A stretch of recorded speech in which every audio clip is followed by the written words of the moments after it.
Ya estamos de vuelta en Hablando de Economía, un espacio para formar e informar sobre economía. Muy buenas noches, apreciables radioescuchas de nuestro programa Hablando de Economía. En este miércoles 13 de enero de este año 2021, nos acompaña nuestra colega economista, maestra Zaira Barrera, directora del documento que en parte estamos dando a conocer algunos de sus resultados. Me refiero al análisis socioeconómico de El Salvador, que por sexto año consecutivo, pues lo está publicando el Departamento de Economía. En esta edición, Zaira funge como directora y además de directora está compartiendo con nosotros los resultados de la sección Salarios y Empleo. En la primera parte de este programa, Zaira nos presentaba algunas cifras y algunas condiciones del estado de precariedad, pues de la fuerza laboral, ¿verdad? Del mercado de trabajo, como suele llamarse también, de la situación pues de la clase trabajadora, y pues habían varias condiciones pues que llevan a la reflexión. La primera, ¿verdad?, es que gran parte de la fuerza laboral pues queda por así decirlo, invisibilizada, en el sentido de que es clasificada como población económicamente inactiva, y que se trata pues de personas que por su condición, por su edad, pues no ejercen directamente una actividad económica o desempeñan empleo en alguna rama. La otra es que también pues hay una fuerza de trabajo que es no asalariada, tampoco pues se evidencia esta cuestión. Luego pues se mencionaba que hubo un pequeño repunte en cuanto al empleo en el año previo, es decir, en el 2018-19 hubo un repunte, hubo una señal, si queremos, positiva, ¿verdad?, tanto en el empleo como en los salarios. El empleo aumentó en 2,1%, es decir, en números absolutos, 14,000 plazas, y los salarios, pues, registran un alza, pues, digamos, en términos de poder de compra del 1,3%. O sea, había ese panorama, ¿verdad?, del mercado laboral o de la situación, pues, de la fuerza de trabajo previo, y que prevalecía antes, no sin antes mencionar, ¿verdad?, de que, por ejemplo, en este país, en promedio, ¿verdad?, salen como nuevas personas, se incorporan pues un número de 52,000 en promedio, pero de los cuales solo 30,000 logran pues colocarse en una plaza remunerada, y con esta parte solo 14,500 en promedio pues logran pues afiliarse al Seguro Social, y todavía una fracción menor pues también consigue incorporarse al sistema previsional. Y hay otros 20,000, un remanente ahí aproximado, ¿verdad?, que quedan pues en trabajo por cuenta propia, y asusta la cifra, solo saber ese número de personas anual, ¿verdad?, en esos trabajos por cuenta propia, ¿verdad?, y que hay pues toda esa serie de riesgos pues, inherentes por el hecho de que no son empleos estables y que cada día pues salen a ganarse pues la vida. Sin embargo, hay que mencionar que hay algunos casos pues de alguna gente que pues en estas actividades puede lograr salarios o ingresos superiores al salario mínimo, y esa es la situación. Y por último, mencionábamos pues que hay 3 impactos no monitoreados de la emergencia sanitaria del COVID-19 sobre la fuerza laboral, que es por supuesto, el mayor riesgo de ser contagiado, especialmente por el personal médico de primera línea y otras ocupaciones. También está el problema de la ausencia de transporte, ¿verdad?, que en los primeros meses se tuvo esa restricción a la movilidad. Y en tercer lugar, mencionaba la sobrecarga de trabajo, pues, en lo que concierne a labores domésticas, ¿verdad? Y las amas de casa, las que trabajan, pues, además de llegar a su casa, después del trabajo tienen que ocuparse más tiempo o trabajar más intensamente, pues en el cuidado, ¿verdad? De los niños, ¿verdad? O de personas de tercera edad, aparte de las labores de limpieza, cocina y demás, pues, ¿verdad? Que son de todos los días. Pues bien, entonces ese era el panorama, pues, que nos presentaba Zaira en la primera parte de este programa.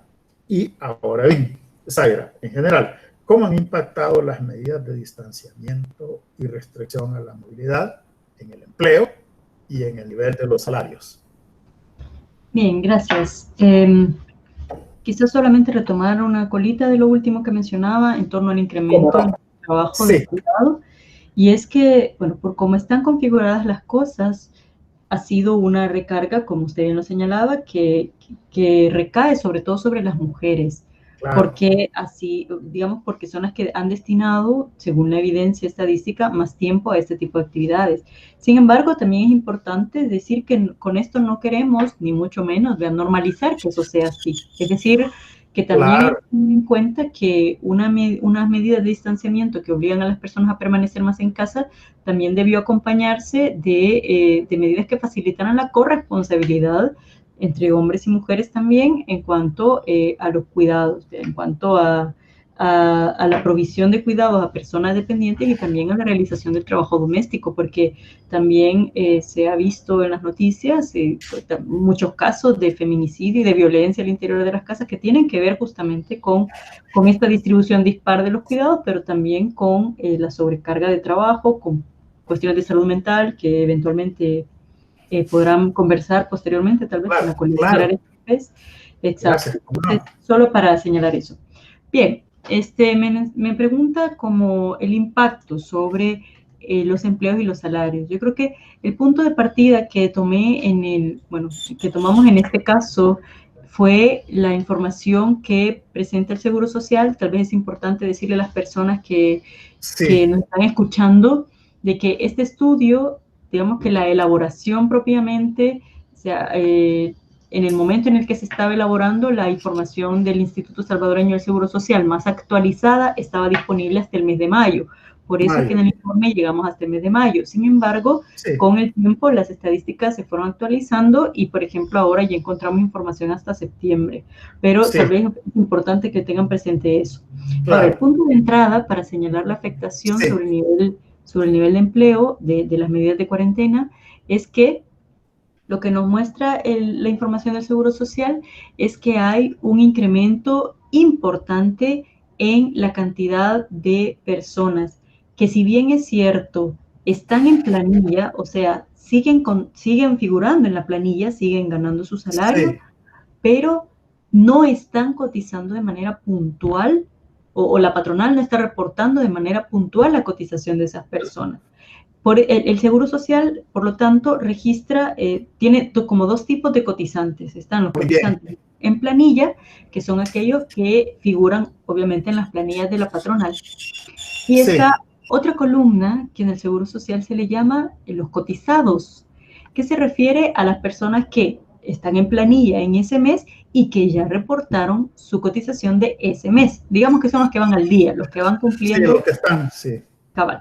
Entonces, lo primero que nos evidenció la información disponible del Seguro Social en este momento en que hicimos el informe fue que la cantidad de personas que, aunque seguían en planilla, no estaban cotizando a tiempo, se multiplicó por 3 entre los meses de febrero a mayo.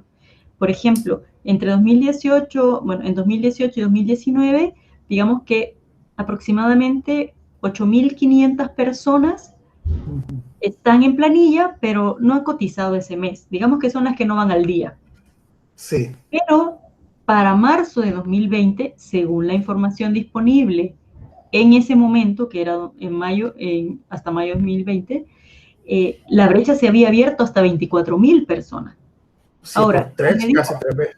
Exactamente. A medida que ha pasado el tiempo, muchas de las empresas se han ido poniendo al día con ese pago de cotizaciones y, por tanto, ese número se ha ido reduciendo. Sin embargo, aún persiste una brecha, digamos, más alta de lo que había sido en años anteriores.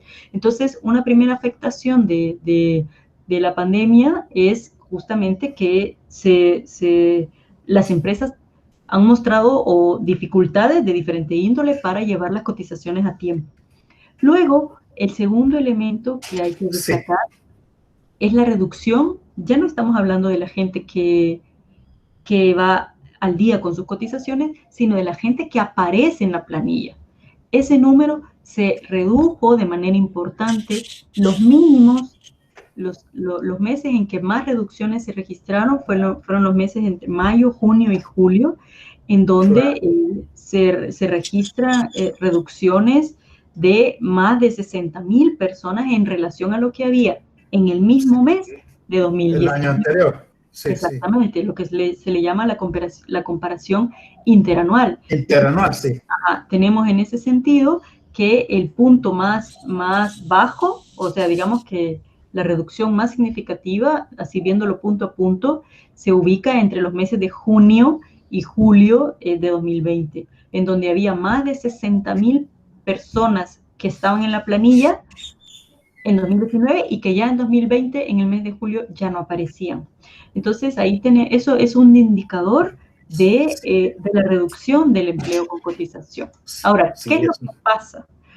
En esa reducción de las personas con cotización encontramos personas en diferentes circunstancias. Bueno, para empezar, tenemos que a algunas personas se les suspendió su contrato de trabajo. Cuando están suspendidos, dejan de aparecer en planilla. Entonces, esa puede ser una primera explicación. Una segunda explicación es el despido, efectivamente. Pero ese despido puede tener sus raíces, ya sea en una reconfiguración de la fuerza de trabajo al interior de las empresas o en cierre de empresas, que son dos escenarios diferentes.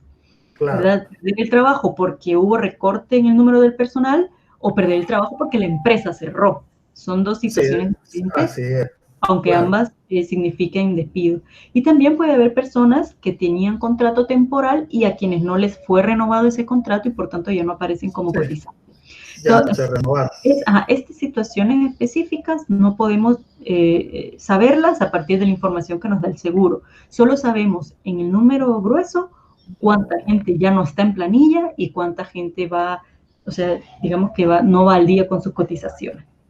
Ahora, entre las ramas productivas, en donde más sensible fue la pérdida de empleos, y esto lo relaciono con lo que ya había mencionado al inicio, encontramos allí las actividades de la industria manufacturera, las actividades de la construcción y las actividades de comercio, restaurante y servicios.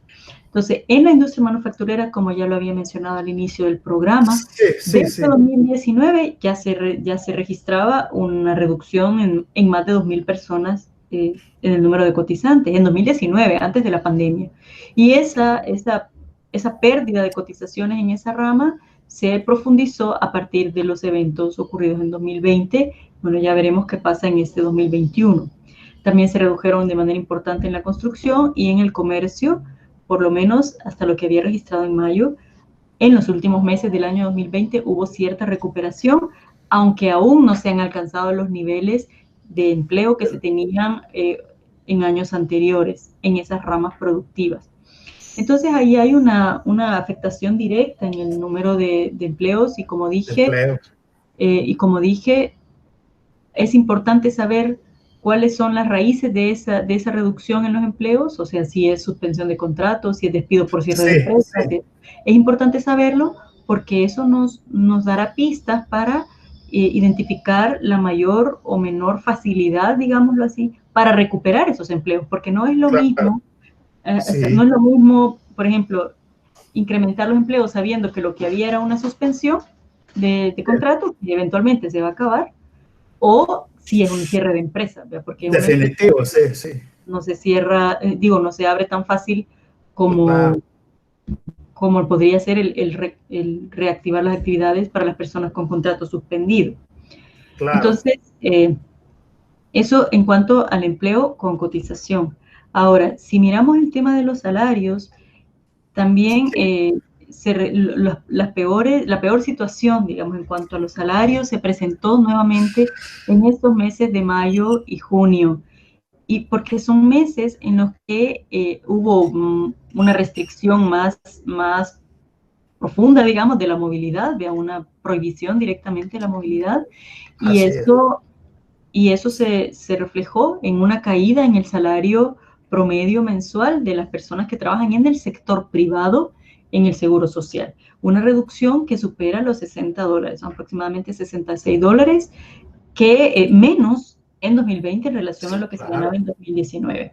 Y en algunas ramas productivas esta reducción fue todavía más pronunciada, y el caso más importante para mencionar es el caso de la maquila textil y de la confección, que es, por cierto, la actividad económica que más empleos con cotización genera en toda la economía salvadoreña. Y en esa actividad se reportó una reducción del 50% en el salario promedio. Es decir, por ejemplo, los hombres estaban ganando en mayo de 2019 un promedio de $468 y en mayo de 2020 estaban ganando 218. Y en el caso de las mujeres que trabajan en la maquila textil, en 2019 estaban ganando un promedio de $360 y en 2020, en mayo de 2020, ganaban un promedio de $161. Entonces, en esos meses, entre mayo y junio, que ocurrió que se registra esta reducción, simultáneamente son los meses en el que se registra un incremento de $10 en el costo de la canasta básica alimentaria. O sea, tenemos un escenario bien desfavorable para las personas asalariadas, porque se reducen los ingresos y simultáneamente se encarece el costo de los alimentos. Entonces, en ese momento, las personas asalariadas del Seguro Social, que hay que decirlo, son las personas que tienen una situación de ingreso relativamente más favorable en toda la economía, porque son las personas que tienen un contrato, que tienen su situación laboral en términos formales. Y aún así, cobertura de seguridad social, etcétera. Aún así, en esos meses se registró un acercamiento a la línea de pobreza relativa, por lo que ya mencioné, tanto por la reducción de ingresos nominales como por el incremento en el costo de la canasta básica alimentaria. A medida que ha pasado el tiempo, es decir, que los últimos datos que se registran para el año 2020, se evidencia que ha habido una recuperación en el monto del salario promedio, o sea que eso ya no hay una diferencia tan grande como se registró en junio o en mayo, sino que los niveles en octubre, por ejemplo, de 2020 son similares a los que hubo en octubre de 2019. Sin embargo, en lo que sí hay importante diferencia es en el número de personas cotizantes, que sigue por debajo de lo que se registraba en años anteriores. Hay un número, en septiembre de 2020 hay más de 49,000 personas que estaban cotizantes en planilla en 2019 y que ya no aparecen en 2020. Sí, es una cifra importante. De hecho, como lo mencioné al inicio, si tenemos en cuenta que cada año se agregan en promedio 14,000 personas al Seguro Social, estaremos hablando de un retroceso de 2.5 años en cuanto al número de personas cotizantes al Seguro Social. Entonces es un impacto importante que ha tenido esta pandemia. Zaira, ¿y qué tanto el salario mínimo más alto está cubriendo, o cuál es la proporción que representa el salario mínimo más alto con respecto a una canasta básica? Ya en bueno, en últimas cifras, lo que usted menciona como canasta básica suele ser la canasta básica ampliada, entiendo yo, que es como el referente de la línea de pobreza relativa. Pero si tenemos presente que la canasta ampliada es de aproximadamente $400, porque el costo de la canasta básica alimentaria es ahora mismo de 200, y el salario mínimo es de $304, exactamente, estamos hablando de que se cubre solamente un 74% del costo de la canasta ampliada. O sea, las personas, los hogares que dependen de un salario mínimo de $304 más alto, están en una situación de pobreza relativa, según una medida de pobreza, hay que decirlo, muy conservadora, o sea, una canasta de alimentos bien restrictiva, etcétera. O sea que muchas familias ya, si no rebasaron ya esa línea, pues, ¿verdad? Están al borde de caer en esa condición. Y nuevamente vuelvo sobre algo que ya mencionamos previamente, y es que estamos hablando de las personas que tienen una situación laboral relativamente más estable, que no han perdido ingresos. Pero luego tenemos la situación de otra parte de la población, más del 60%, que no está cotizando al Seguro Social, que ha tenido también impactos importantes en sus ingresos. En algunos casos han perdido ingresos directamente, se han anulado sus ingresos, y cuya situación, por tanto, sería todavía más apremiante. Claro. Ahora bien, Zaira, ¿y cómo va a incidir la pérdida de empleos en el sistema previsional? Porque ya vimos que el seguro, ¿verdad?, hay menos personal cotizando, una drástica disminución en el nivel de empleo. Ahora, ¿cómo va a afectar esto al sistema previsional?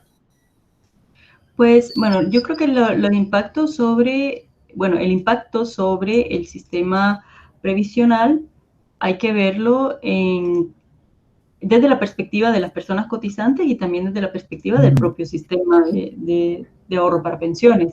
Si lo vemos desde la perspectiva de las personas cotizantes, lo que podemos decir es que esta disminución en el número de personas cotizantes al sistema de ahorro previsional implica que muchas de estas personas, bueno, todas estas personas que han perdido su cotización tendrán ahí vacíos en su trayectoria de cotizaciones y por tanto su densidad de cotización se reduce y la probabilidad de acceder a la pensión una vez que cumplan la edad también se reduce, porque no van a tener como las 300 cotizaciones que requiere el sistema para otorgar la pensión.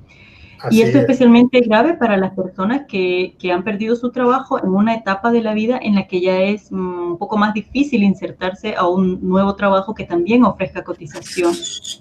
Entonces, muchas de estas personas, lo que pasa es que ciertamente se insertan al mundo del trabajo nuevamente, pero ya no con cotización. Y por lo tanto, se queda su trayectoria de cotizaciones truncada y ya no pueden acceder luego a una pensión, porque no cumplen los 25 años de cotizaciones. Entonces, ese sería como el impacto, uno de los impactos a nivel de las personas cotizantes. Otro impacto sería también la reducción en el monto ahorrado para las pensiones, fruto de la reducción en el salario promedio del que hablamos. Fondo, sí. Va a reducirse el fondo. Zaira, sí. Y luego también, bueno, ya si lo vemos más a nivel de sistema de ahorro para pensiones, la reducción en el número de cotizantes erosiona la fuente de ingreso que alimenta la cuenta de garantía solidaria. Y recordemos que de acuerdo a la reforma de pensiones que se realizó en 2017, sobre esta cuenta de garantía solidaria recaen erogaciones como, por ejemplo, el pago de la pensión mínima o la devolución de saldo para quienes no accedan a una pensión. Entonces, si esta cuenta de garantía solidaria tiene las mismas o incluso más responsabilidades, digamos, a su cargo, pero tiene una erosión en sus fondos porque hay menos gente cotizando, entonces eso lleva a un escenario en el que la cuenta de garantía solidaria sea insuficiente para cumplir con sus obligaciones y por tanto sea necesario el concurso del Estado a través de recursos del presupuesto, cosa que viene a complicar aún más la situación fiscal del país. Y de hecho, este tema de las pensiones supongo que eventualmente recobrará relevancia y nuevamente estaremos hablando de una reforma fruto en parte de las implicaciones que tiene el sistema sobre la fiscalidad del país, pero también fruto del impacto económico a través de los empleos en este sistema. Muy bien. Zaira, finalmente mencionan ustedes en el informe, hay una situación interesante, que la clase trabajadora, la población trabajadora, esto lo lleva a enfrentar nuevas situaciones. ¿Cuáles son esas nuevas situaciones que tiene que enfrentar la población trabajadora? Bueno, yo creo que tal vez una de las situaciones más inmediatas que está en la cotidianidad de la población trabajadora es cómo compatibilizar y no morir en el intento, ¿verdad?, el trabajo remunerado y el trabajo no remunerado que supone la situación de cuarentena. O sea, eso es una cosa, es un reto para la población trabajadora y puede tener muchos costos a nivel de la salud física y mental de la población trabajadora. Luego también un nuevo reto es el tema del teletrabajo para las personas que tenemos alguna ocupación que sea susceptible de realizarse en teletrabajo, que de acuerdo a la estimación que hacemos en este informe, aproximadamente solo 16 de cada 100 personas económicamente activas ocupadas están en un grupo ocupacional que les permitiría en principio realizar sus actividades a través del teletrabajo. No quiere decir que la realicen, sino que quiere decir que la posibilidad Exactamente, pero una parte pequeña de la un octavo, si no tengo mal el cálculo, de la población económicamente activa ocupada. Claro, entonces, ese es un reto. Exactamente, ese es un reto. Y también otro elemento es que eso habrá que monitorearlo con más detalle, pero también hay que tener presente que se han agregado algunos costos para los hogares asociados a, por ejemplo, la virtualidad en el proceso educativo. Los hogares de la fuerza, de las personas trabajadoras han tenido que invertir, por ejemplo, en inmobiliario, en adecuación de espacios, en contratación de servicios de internet, en adquisición de dispositivos también. En algunos casos también se ha incrementado el costo del transporte, etcétera. Entonces, habrá que ver cómo evoluciona el registro oficial, porque también hay que decirlo, dependemos de las estadísticas oficiales para monitorear diferentes situaciones. Muy bien. Zaira, algunas palabras finales a nuestros radioescuchas, porque ya estamos próximos a cumplir con el tiempo de la segunda parte. Bien, quizá terminar esta reflexión diciendo que las afectaciones que ha tenido la pandemia y las medidas que se han tomado para reducir los contagios han sido muchas sobre la fuerza de trabajo y de diversa índole. Tal vez los impactos más inmediatos tengan que ver con la pérdida de empleo, la pérdida de ingresos.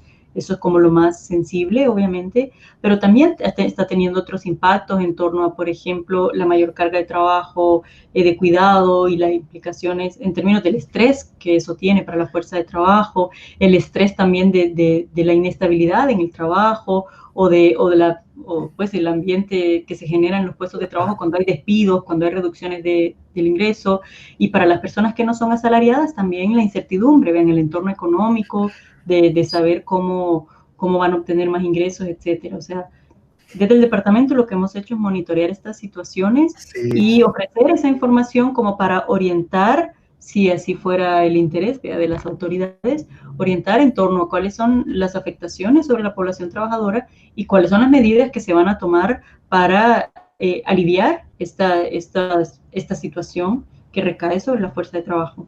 Claro, directamente, pues el sujeto, ¿verdad?, de la actividad productiva y objeto además. Sí, muy bien. Zaira, quiero agradecerte y de paso felicitarte y a ti y al resto del equipo por este esfuerzo, ¿verdad? Y que han plasmado el talento además y que sigan cosechando estos frutos, ¿verdad?, de ese talento y esfuerzo.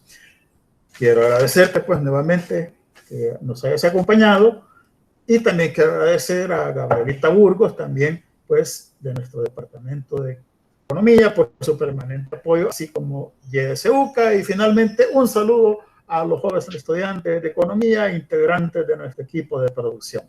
Cristian Mejíbar, Bessie Pérez, Mario Pérez y Adriana Quevedo. Pasen muy buenas noches, a pesar de las escuchas de nuestro programa Hablando de Economía. Nos oímos y escuchamos el próximo miércoles 20. Muy buenas noches. Gracias a todos. Gracias a todos. Hasta aquí su espacio, Hablando de Economía. Recuerde, Hablando de Economía, un espacio desde usted y para usted. Buenas noches.